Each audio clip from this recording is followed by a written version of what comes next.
Il faudrait en France qu'on apprenne à arrêter de râler. Si le ciel n'est pas bleu, il n'y a pas de souci. Derrière les nuages, le ciel est forcément bleu. Déjà, il faut se lever un peu plus tôt, prendre soin de soi, et puis être plus en lien avec les autres et surtout agrandir son cœur. Pour être plus optimiste, je conseille de se tenir bien droit, d'avoir le regard affirmé et d'être franchement bien dans ses baskets. Il y a tout un tas de choses moyennes, il faut aller regarder d'abord ce qui est franchement bien.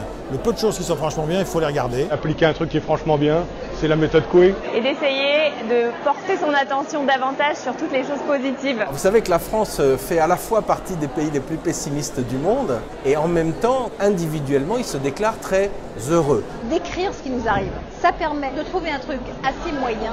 Plus on écrit dessus, plus il va devenir bien, jusqu'à ce qu'il soit franchement bien. Porter un regard différent. Si vous montrez des exemples, des choses qui ont fonctionné, alors bien évidemment vous devenez plus optimiste. Et chaque soir faire un arrêt sur image et se demander ce qui s'est passé de bien quand même dans cette journée. La journée du sourire pour l'échanger dans le métro. La France devrait regarder ce qui va franchement bien dans les pays voisins pour s'en inspirer peut-être. Et qu'est-ce que c'est le sens de l'humour? C'est d'avoir la capacité à rire de soi-même.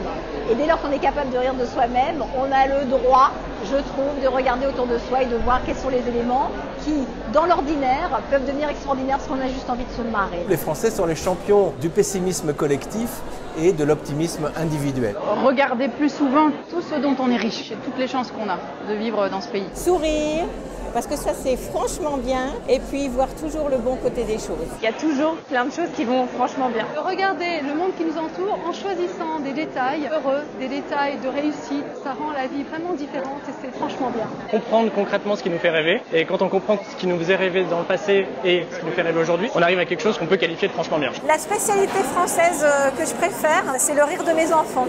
C'est franchement bien. Une spécialité, c'est forcément culinaire. Mais je vais dire le gâteau basque pour moi. Alors franchement, moi ce sont les crêpes. Oh, qui me donne le sourire, la spécialité française, râler. J'adore que les Français râlent. Je pourrais parler de ça parce que je suis très gourmand. C'est le Paris-Brest. C'est les ravioles de Saint-Jean. Moi j'adore la tarte au citron. C'est vraiment le cassoulet, mais le vrai. C'est l'andouillette grillée, frite, triple A. Et ça, quand j'en mange, je me sens franchement bien. Franchement bien. Franchement bien. Franchement bien. Franchement bien. Et franchement bien. Franchement bien. C'est franchement bien. Franchement bien. Franchement bien. Franchement bien. C'est franchement bien. Je l'ai placé 4 fois. Merci, c'était franchement bien.